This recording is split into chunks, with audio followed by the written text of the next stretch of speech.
রাজধানীর মিরপুরে কাফরুল থানা যুবদলের সদস্য সচিব মোহাম্মদ হাফিজুল ইসলাম বাবুকে লক্ষ্য করে সশস্ত্র হামলার অভিযোগ উঠেছে। এ সময় সন্ত্রাসীদের গুলিতে বাবুকে বাঁচাতে গিয়ে এক ব্যক্তি নিহত হয়েছেন।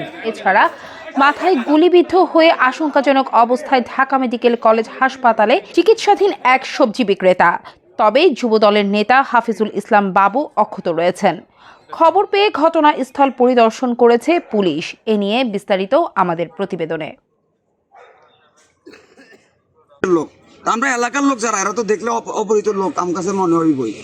আর মনে হয়েছে বিদায় ডাক দিছে আর ওরা দৌড়তেছে। তিনটা লোক, ওরা সন্ত্রাসী বাহিনীর তিনটা লোক, ওরা যেভাবে দৌড়তেছে এইভাবে মানে আগ পিস কইরা ওরা যাইতেছে ওই খাম্বার করায় গেছে। আর ইসুফ ভাই তখন অগ্রেজি এইভাবে জিজ্ঞেস করতেছে যে তোমরা কারা, কই থাকো, কোথার থেকে আসছো।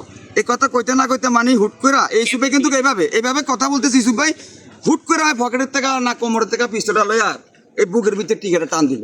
এখন বর্তমানে 4 নং ওয়ার্ডের ভিতরে সবচেয়ে দৌড়াইতেছে মিল্টন ভাইয়ের সাথে বেশি এবং কাজ করতেছে জনপ্রিয়তা। এমন কোনো জায়গায় এমন কোনো গলিতে না আতেছে ঘুমো তাতাইয়া সবকিছু করতেছে, যার কারণে রাজধানীর মিরপুর 13 নম্বরের সি ব্লকের 2 ও 3 নম্বর সড়কের মাঝামাঝি এলাকা।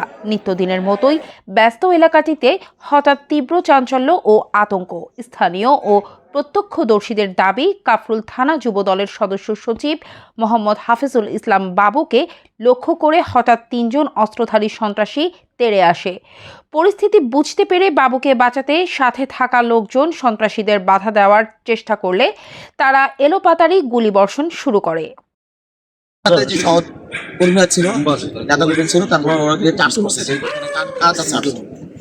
তখন সন্দেহ হওয়ার সাথে সাথে চেক করতে গেছে, হয়তো চেক করার সাথে সাথে ওরা অস্ত্র বের করে গুলি করে দিচ্ছে। ইউসুফকে গুলি করে দিচ্ছে, দুইজনকে গুলি করছে। একজন সবজি বিক্রেতা, আরেকজন আমাদের যুবদলের নেতা ইউসুফ, গুলিবিদ্ধ হয়েছে বুকে। তারপর ওরা গুলি করে তিন রাউন্ড ফায়ার করছে, ওর গায়ে লাগে নাই। তারপর দৌড় দিছে। সন্ত্রাসীদের ছোড়া গুলি যুবদল নেতা বাবুর শরীরে না লাগলেও তাকে বাঁচাতে আসা এক সহযোগীর বুকে লাগে। গুরুতর আহত অবস্থায় তাকে উদ্ধার করে ঢাকা মেডিকেল কলেজ হাসপাতালে নিয়ে যাওয়া হলে কর্তব্যরত চিকিৎসক তাকে মৃত ঘোষণা করেন। এদিকে সন্ত্রাসীদের ছোড়া আরও একটি গুলি রাস্তার পাশে থাকা এক নিরীহ সবজি বিক্রেতার মাথায় গিয়ে লাগে। বর্তমানে তিনি ঢাকা মেডিকেলে মৃত্যুর সঙ্গে পাঞ্জা লড়ছেন। তৃণমূলের এই যুবদল নেতা জানান, তাকে হত্যা করতেই পরিকল্পিতভাবে এই হামলা চালানো হয়েছে। ইউসুফ গিয়ে সাথে সাথে ধরছে। ইউসুফ চিৎকার দিয়ে বলছে তোর সাথে কি। ধরার সাথে সাথে ইউসুফকে বুকের বাম পাশে ঠেকায় গুলি করছে এক রাউন্ড। এর মধ্যে ইউসুফ বুক ধরে বসে পড়ছে। আমি আবার বলছি ধর। ইউসুফের থেকে আমি 3-4 হাত পিছিয়েছিলাম।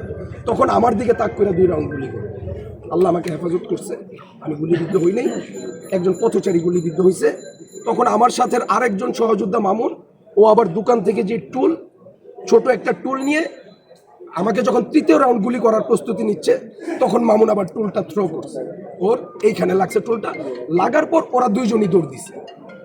যখন আমরা পিছে দৌড় দেওয়া শুরু করছি, এই ধর ধর, তখন 2 রাউন্ড ফাঁকা ফায়ার করলো।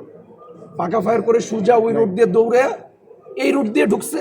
আমি এই মোড়ে আসছি, এর মধ্যে ইউসুফ বুক ধরে দৌড়ে আসছে আমার কাছে, ভাই আমার গুলি লাগছে। ঘটনার পরপরই পুরো এলাকায় চরম আতঙ্ক ছড়িয়ে পড়ে। বন্ধ হয়ে যায় আশেপাশের দোকানপাট। খবর পেয়ে দ্রুত ঘটনাস্থলে পৌঁছায় কাফরুল থানা পুলিশ ও আইন শৃঙ্খলা রক্ষাকারী বাহিনীর বিভিন্ন ইউনিট।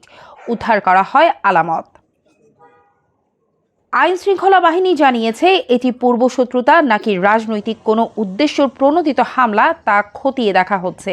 ভীতি কাটাতে এলাকায় অতিরিক্ত পুলিশ মোতায়েন করা হয়েছে। তবে জনবহুল এলাকায় এমন প্রকাশ্য গুলিবর্ষণের ঘটনায় চরম নিরাপত্তাহীনতায় ভুগছেন স্থানীয় বাসিন্দারা।